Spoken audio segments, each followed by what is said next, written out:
Aklı selim, kalbi selim, ruhu selim. Bir dördüncüsünü daha ekliyorum son zamanlarda. Hissi selim.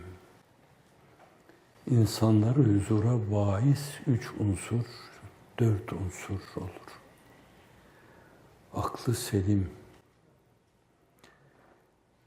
Değişik şeylerle kirletilmemiş, başka şeyler bulaştırılmamış, muhakeme merkezi diyebileceğimiz, kalbin latife-i Rabbaniye'nin yoldaşı,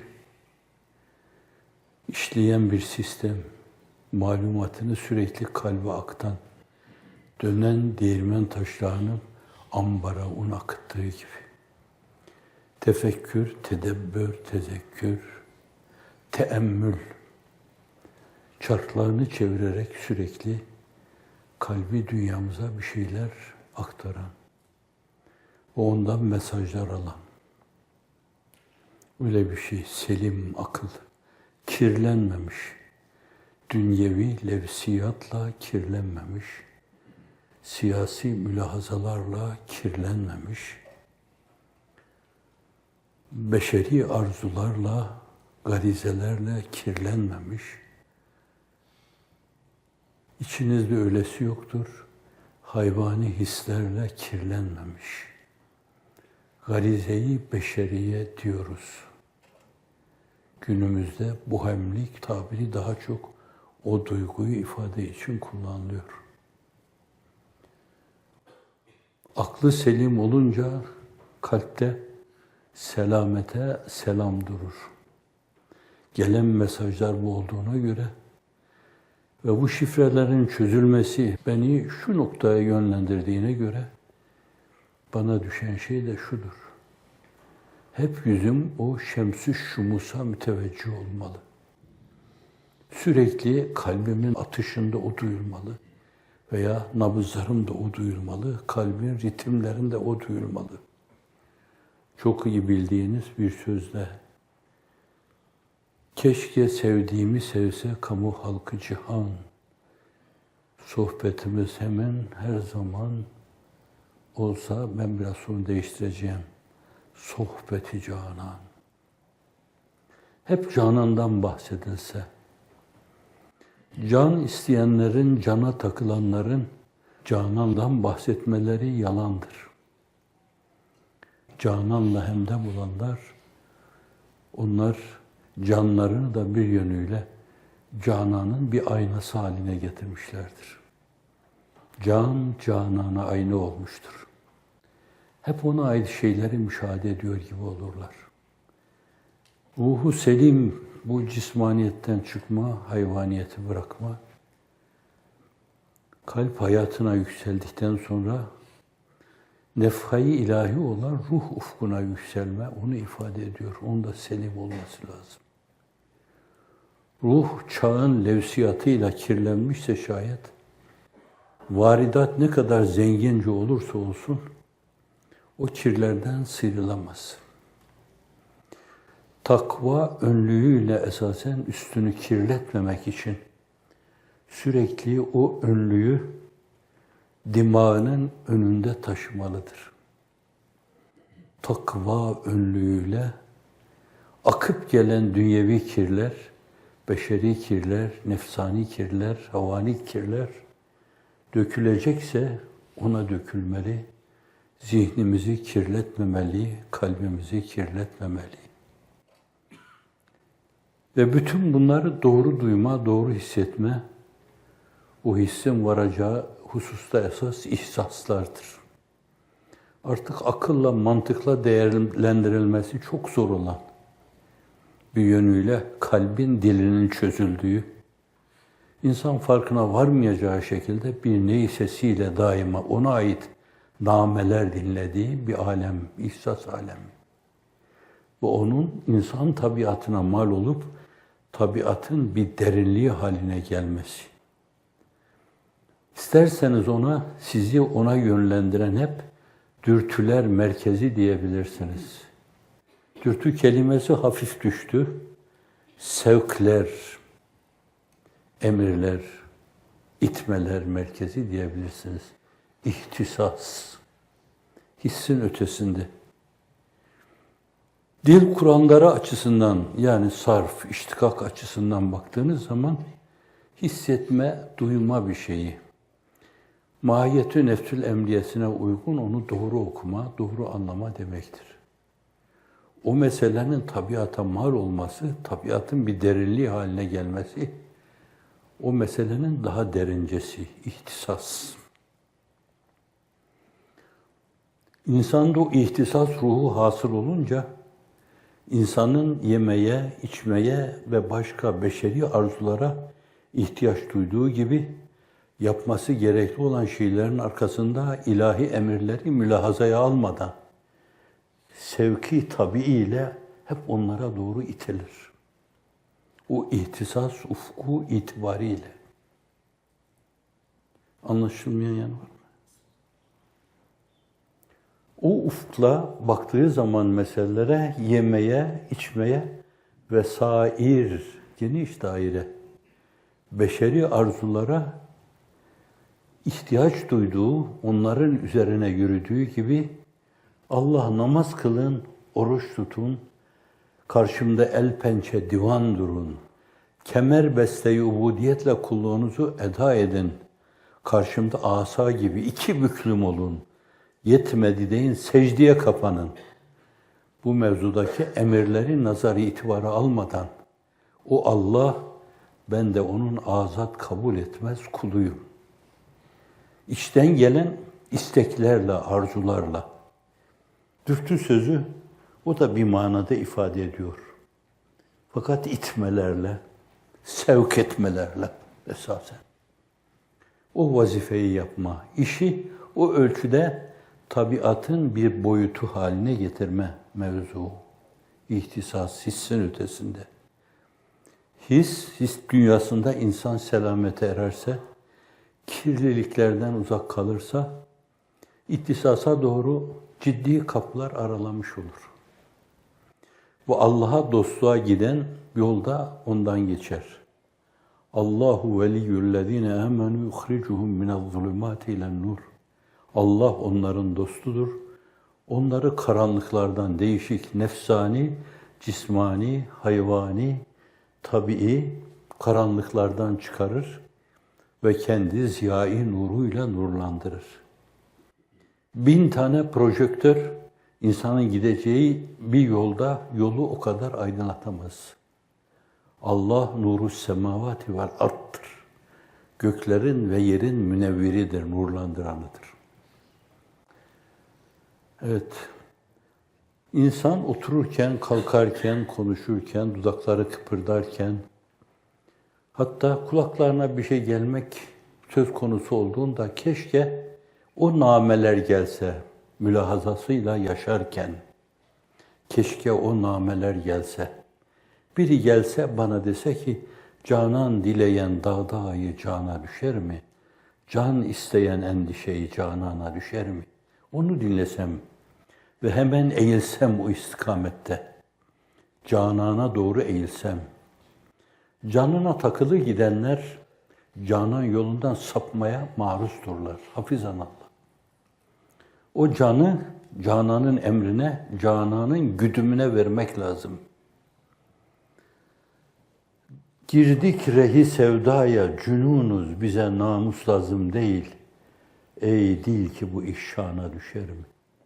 Sen meseleye öyle bak. Fakat o yola girenler oturur kalkar.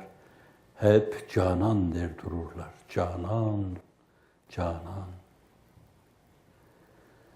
Kaşındır Kabe Kavseyni evedna, yüzündür Sure-i Rahman nedendir? Sana canan gönül hayran nedendir? Sana canan gönül hayran nedendir? Cemalin gün gibi rahşan, pırıl pırıl nedendir? Kaşındır Kabe Kavseyni evedna, yüzündür Sure-i Rahman nedendir?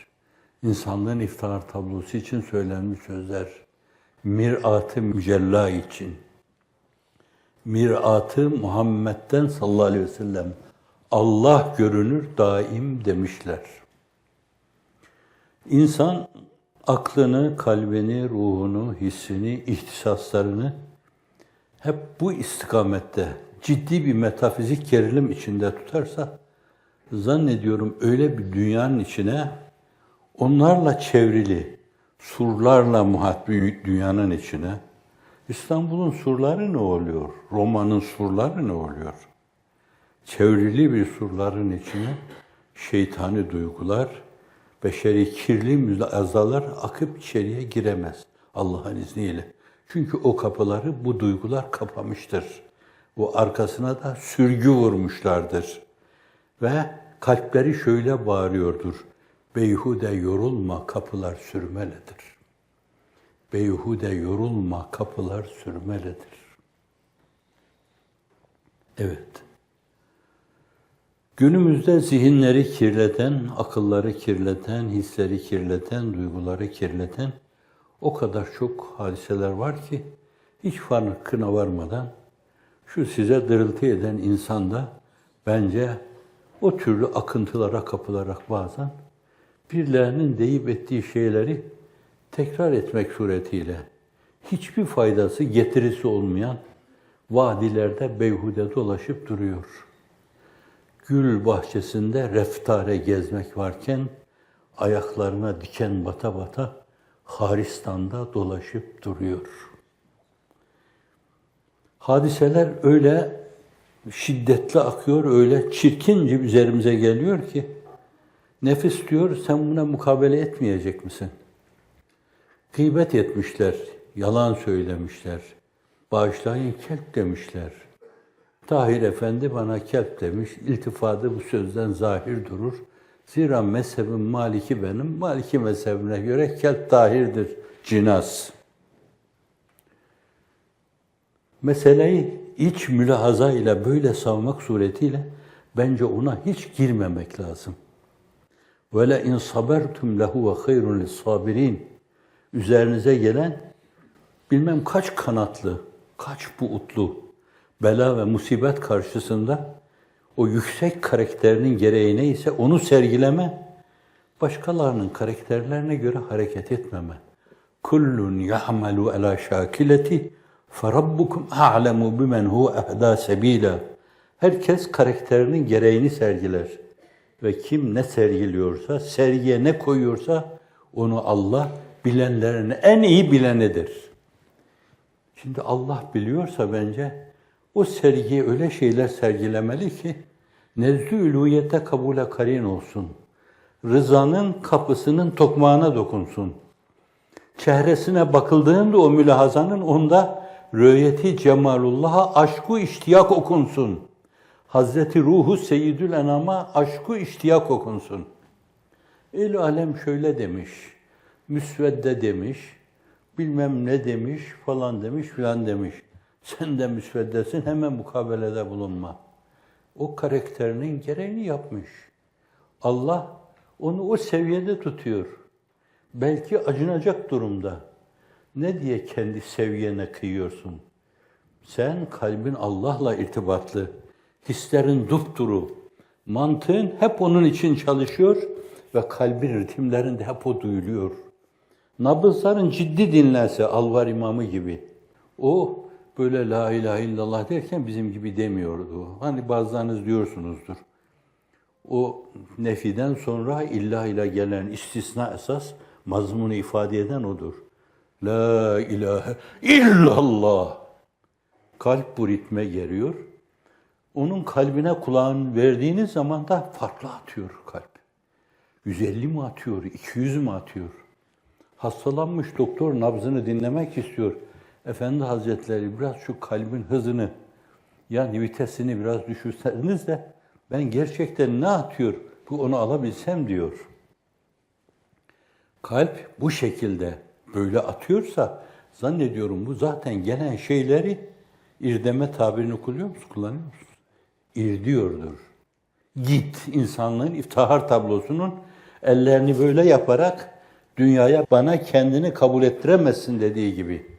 Git bana kendini kabul ettiremezsin. Onu itmek lazım. Şimdi el alem karakterinin gereği levsiyattan bir kısım şeyler size doğru fırlatıyor. Bir kısım levhiyat merkezleri var. Tasrih etmeyeceğim ben. Başkaları rencide olur. Bütün bunlar deyip ettikleri şeyleri dünyanın dört bir yanına yayıyorlar. Farklı şekilde alıyorlar, pulluyorlar. Metalarına rağbet uyarmak için ellerinden gelen her türlü propagandayı yapıyorlar. Çok kimse bununla zehirleniyor. Fakat gönlünü Allah'a vermiş, kaptırmış. O işin mecnunu olmuş, ferhadı olmuş, vamıkı olmuş bir insan bence mahbubundan başkasına gözü kaymamalı. Onun dediklerinin, ettiklerinin dışında şeylere kulak kapalı kalmalı. Kalp onları duymamalı bence. Ve insan onları hiçbir zaman mülahazaya almamalı. Mülahaza ve konsantrasyon, ondan gelen tecellilerin sizi sürekli bir tecelli sahnağı altında bırakır. Siz ne kadar uzak duruyorsanız, hafizanallah, ondan uzaklaşmış olursunuz. O yakındır. Gelin Allah aşkına, o yakınlığı kendi uzaklığınıza kurban etmeyin. Kulum bana bir ayak gelirse ben bir adım gelirim diyor. Bu mukabeledir. Allah adım atmadan, gelmeden münezzehtir. Allah o türlü yaklaşmalardan münezzehtir. O her zaman bize yakındır, en yakındır. Ve nahnu akrabu ileyhi min hablil verid. Ben size, sizin şah damarınızdan daha yakınım. Uzaklık kime ait? Cismani, nefsani, havai arzularına takılmış insanlar, cüda düşmüş güzellerden derem ve hasreta şimdi. Değişik vadilerde dolaşıyor, güzelden cüda düşmüş, ayrı düşmüş demek. Cüda düşmüş. Senin ona karşı yapacağın şeyler kendi uzaklığını aşmak. Onun yakınlığına ulaşmak, o yakın. Fakat senin uzaklığın, senin elinle, suni, senin yaptığın bir şeydir. Onu aşmadıktan sonra ulaşamazsın. Ama bir şeylere takılıyorsan, ilin alemin dediğine takılıyorsan, meclisini, arkadaşlarınla muhaverelerini, elin alemin meclisleri kirlettiği gibi sen onunla kirletiyorsan, bence uzaklığını aşamazsın, ona yaklaşamazsın, hemdem olamazsın, Hazreti Ruhu Seyyidül Enam'la postnişin bulunamazsın. Bütün bu mazhariyetlerin arkasında konsantrasyona ihtiyaç var. Siz bir şeye eskilerin ifadesiyle im'anı nazar etmişseniz, gözünüzü ona dikmişseniz, işte o zaman görüleceği görmüş olursunuz. Yoksa gözleriniz açık bakarsınız. Bakma başkadır, görme başkadır. Bakarsınız böyle, uyukluyor gibi bakarsınız. Karşıda ne var, ne oldu demin? Huzur-u Risalet Penahi'ye geliyor, oturuyorlar. O dönemin siyasileri dışarıya çıktıkları zaman o adam ne demişti ki diyorlar. Kur'an-ı Kerim ifade buyuruyor. O adam ne demişti ki diyorlar. Tebârekellezî ceale fis-semâi burucen ve ceale fîhâ sirâcen ve kameren münîrâ demişti. İnsanda ürperti hasıl edecek şey. İnne fî halqis semâvâti vel ardı ve ihtilâfil leyli ven nehâr le âyâtin li ulil albâb ellezîne yezkurûnallâhe kıyâmen ve qu'ûden ve alâ cunûbihim ve yetefekkerûne fî halqis semâvâti vel ard. İnsanın iftar tablosu gece semanın o gülen yüzüne bakıp bunu okuyor ve ağlıyor. Ve yazıklar olsun bu ayeti okuyup ağlamayanlara diyor. Onlar bunu duyuyor, dışarı çıkıyorlar. Adam ne dedi ki diyorlar. Kendileri cüdam. İnsanlığın iftar tablosuna da sıradan diyorlar adam. Evet, şimdi bakma başkadır, görme başkadır. Bir sesin gelip kulağa çarpması başkadır. Fakat onu bir şifre, küşa, sistem gibi esasen çözme başkadır. Bana ne diyor acaba, ne anlatıyor bu? o meselenin kalbe nüfuzu, kalbi bir yönüyle kendine göre ayarlaması, kalibrasyondan geçirmesi, bunlar başka şeylerdir. Dolayısıyla insan bu donanımda yaratılmışsa, öyle faniyat-ı zailata meyletmek suretiyle, değersiz şeylerde o yüksek donanımını kullanmak suretiyle israfa gitmemeli. Baştan dedik ya israf. Düşünce israfı, bakma israfı, zaman israfı, benim dırdırlarım karşısında sizin zamanınızın israfı gibi. İsrafı. Sadece israfı malda anlamamak lazım. Yiyip içip yan gelip kulağın üzerine yatmada anlamamak lazım. Bunların hepsini israf, yiyin için ya beni Adem'e huzu zinetekum inde kulli mescidin ve kulu veşrebu ve la tusrifu innehu la yuhibbul musrifin. İsraf edenleri Allah sevmez. Ne de olursa olsun israf edeni, gereksiz şeylere takılıp gidenleri, olmayacak şeylere yelken açanları, nefsani ve şeytanı arzulara takılıp gidenleri Allah Celle Celaluhu affetmez. Çünkü israf ediyorlar. Çok önemli bir şey, israf ediyorlar. İnsan bir akıntıya kapılmışsa bence niyetinde deryaya gitme olmalı. Pusulası olmayan, hedefi belli olmayan bir gemiyi hiçbir rüzgar varması gerekli olan yere götürmeye gücü yetmez. Rota belli olması lazım.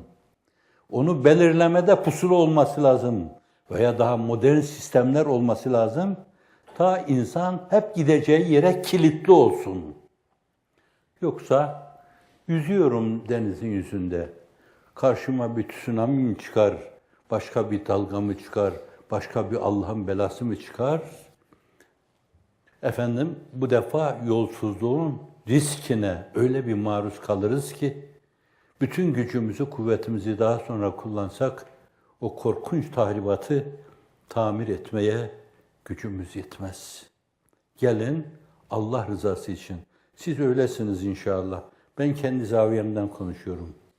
Zamanımızı, vaktimizi başkalarının, eğer nezaketim müsait olsaydı dırdıriyat diyecektim. Dırdır kelimesi Türkçemizde, o yat kelimesi Arapçadaki cem-i müennes sırası oluyor. Cem-i müennes sırasına çünkü dırdır doğurur. O espriye binaen herhalde dilimden öyle çıktı. Efendim, o türlü şeylere kulak vermeden esas kulak kesilecek şeylere kulak vermek. Gözde konsantre olacak şeylere konsantre olmak. Yapılması gerekli olan şeyler yapılmak, dağınıklığa düşmemek. Hazreti Piri Muğan, Şem-i Taban, Ziya-i Himmet diyor ki 2 elimiz var. 4 elimiz dahi olsa yapmamız gerekli olan şeyleri yapmaya yetmez. 8 elimiz de olsa, 16 elimiz de olsa, 32 elimiz de olsa yapılması gerekli olan şeylere yetmez.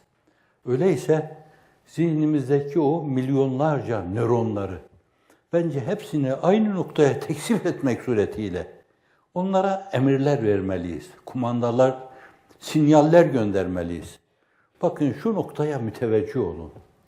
Nedir müteveccih olmanız gerekli olan şey? Dört bir yandan türlü gailelerle kuşatılmış gibi bir haliniz var. Ama Cenab-ı Hak türlü fereşler ve mahreçler de ihsan ediyor. Siz bir yere kapatıldığınızı hissediyorsunuz. Kapıyı kapatıyorlar. Allah Celle Celaluhu çıkacak bir pencere açıyor. Onlar bir yönüyle kendi dünyanızda oturup kalkmanıza mani oluyorlar. Dünya kapılarını ardına kadar açıyor. Siz gidin, o Hızır soluklarınızı dünyanın değişik yerlerinde soluklanın. İnsanlığın o türlü soluklara ihtiyacı var. Şimdi Allah bir kapıya bedel 1000 tane kapı açmış mı, açmamış mı? Bir kapı bende derse 1000 kapı eyler küşat. Hazreti Allah Efendi müfettihül ebvaptır diyor bir hak dostu. Bir kapı bendettiler. 1000 kapı küşat eyledi.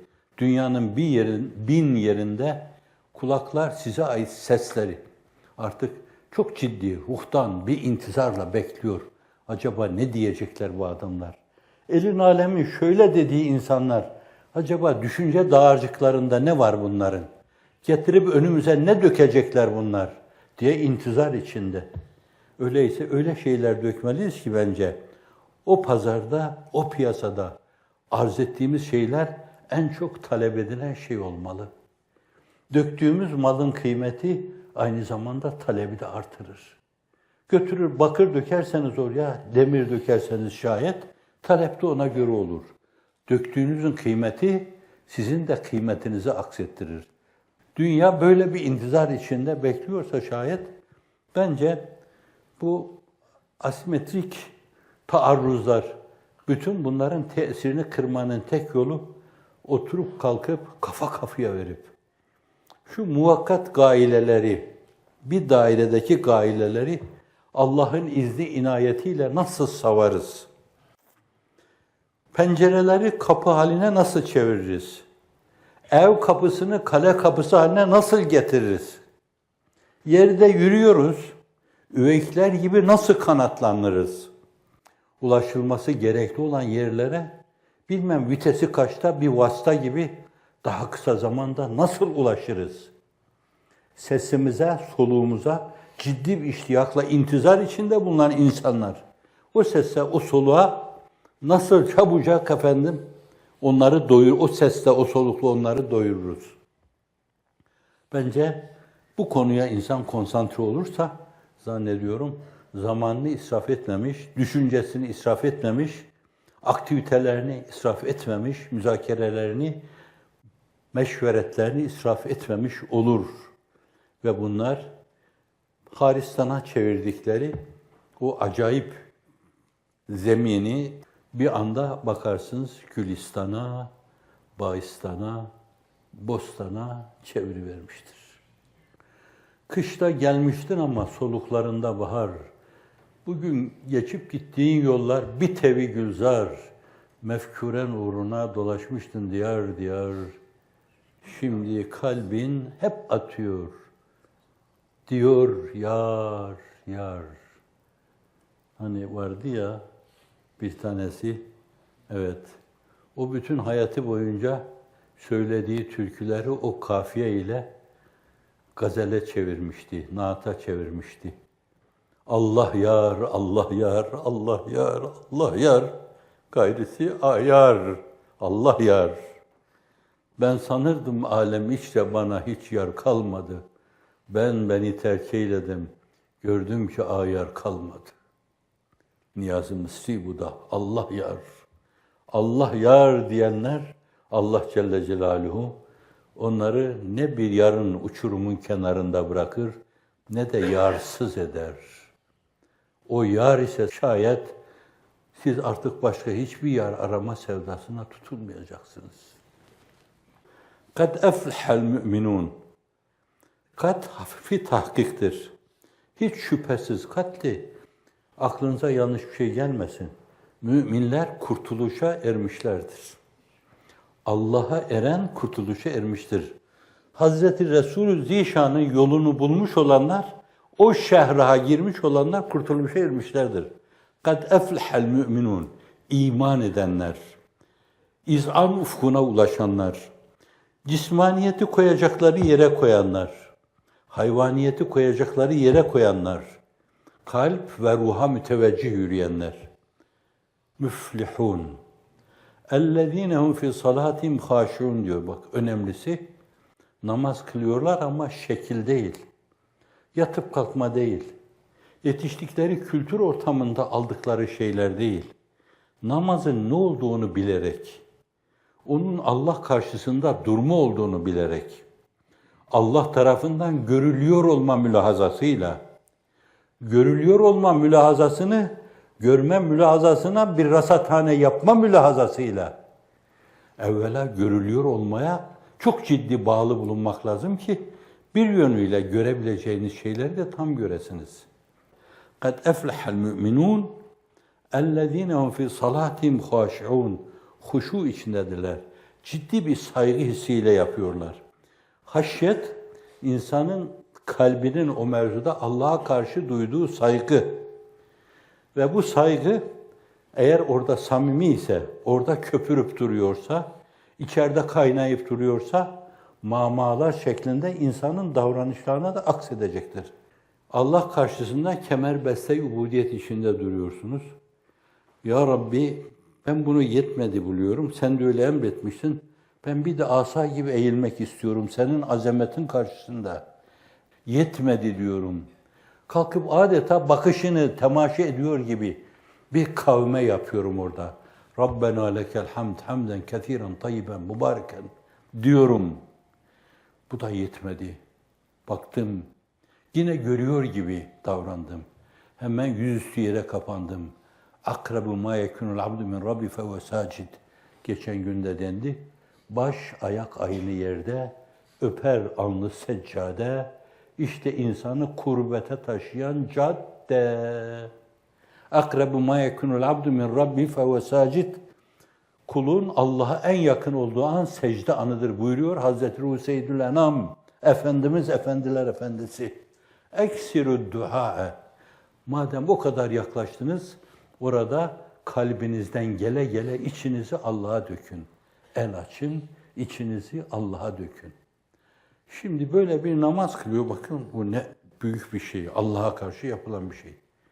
Fakat esasen o meselenin o hale gelmesi, o namazın öyle kılınması belki bir yönüyle bir şeye bağlı. Fakat hemen vav takipse şayet ondan sonra geliyor. وَالَّذ۪ينَ هُمْ عَنِ اللّٰهِ مُعْرِضُونَ. Laviyattan hep yüz çeviriyorlar. Bir yerde naseza, nabeca hırıltılar oluyor. Kulak tıkıyorlar onlara. O mevzuda söz etmeyi bence israfı kelam sayıyorlar. İmali fikirde bulunmayı bir yönüyle düşünce israfı sayıyorlar. Boş ver diyorlar. Karakterini, gereğini sergiledi. Onların yazdıkları, çizdikleri, attıkları, tuttukları şeyler kulak tıkamak lazım. Onlara kulak tıkanırsa dil de o mevzuda harekete geçmeyi israf sayar. Ben arkadaşıma karşı vefalı olmalıyım. Madem o kulağını tıkadı, ben de böyle yapmalıyım. İlle de bu dudaklar kıpırdayacaksa şayet, bence onu ifade eden bir şeyle kıpırdamalı. La ilahe illallah demeli. Subhanallah demeli. Elhamdülillah demeli. Be'adedi ilmillah, be'adedi malumatillah demeli. Ve böylece denecek şey değerlendirilmeli. Laviyata karşı kapılarını ardına kadar kapıyorlar. Sonra da arkasına sürgüler sürüyorlar. Lavi düşünceler geldiğinde hiç zorlamayın. Ne kapıyı kırabilirsiniz, ne içeriye girebilirsiniz, ne de benim düşünce konsantrasyonuma dokunabilirsiniz Allah'ın izni inayetiyle. Bakın ondan sonra ne geliyor? İmam-ı Şafii'ye göre vav yine takip manasında Hanifiler vav'ı mutlak cem için kullanıyorlar. Hepsi aynı kategoride mütalaa edilir. Sanki burada İmam Şafii'nin sözünü esas alma daha uygun olabilir. O da çok önemli bir İmam Şafii. وَالَّذ۪ينَ هُمْ لِلزَّكَاتِ فَاعِلُونَ. Onlar aynı zamanda zekat ameliyesini yapıyorlar. O işi aksiyon halinde, fiil. اَلَّذ۪ينَ آمَنُوا وَعَمِلُوا الصَّالِحَاتِ gibi. Zekat faal, şöyle diyebilirsiniz. Failun kelimesi ismi fail olmasından dolayı devam ve sebata delalet eder. Zekatı kelimesi bu da böyle mutlak zikredildiğinden, orada harfi tarif de var aynı zamanda. Lamda tahsis için esasen bütün himmetlerini, faaliyetlerini zekata tahsis ederek, zekatın bir yönüyle değil sadece, mallarından verecekleri gibi düşüncelerinden de verirler aynı zamanda. Değişik imkanlarından da verirler, ilimlerinden de verirler, asar-ı bergüzidelerinden de verirler, kitaplarından da verirler. Fakat hep bu verme faaliyeti içinde bulunurlar. Çünkü ismi fail devam ve sebate delalet eder diyor. Şimdi وَالَّذِينَ هُمْ عَنِ اللّٰهِ مُعْرِضُونَ bunun önüne geçmiş. Laviyattan. Demek ki evvela terki menahi, ondan sonra emri maruf geliyor. Evet.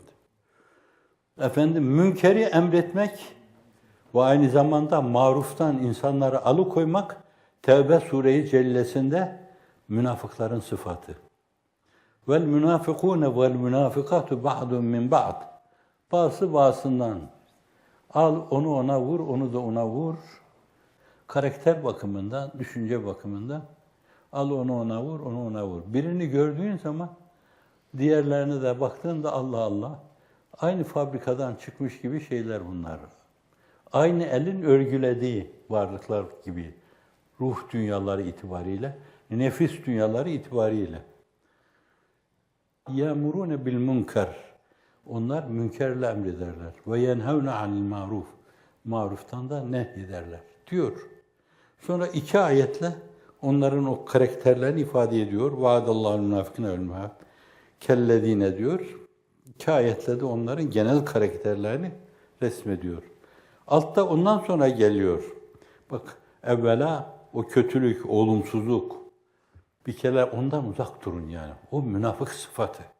Vel müminune vel müminatu ba'duhum min ba'din değil. Bazısı bazısından değil. Evliya o ba'din. Bazısı bazısının candan dostudur. Elinden tutar. Bakışını yönlendirir. Yürümesi gerekli olan yola yönlendirir. Dostudur, refikidir, yoldaşıdır onun. Vel müminune vel mu'minatu ba'dum evliya ba'd. Böyle olunca ne olur? Ye'murune bil ma'ruf. Allah'ın hoş gördüğü ve emrettiği şeyler emrederler. Ve yenhevne anil munkar. Ve ulaike humul müflihun. İşte gerçekten felaha erenler, kurtuluşu garanti edenler bunlardır. Evet. Kad eflehal müminunla birleşti. Vesselam.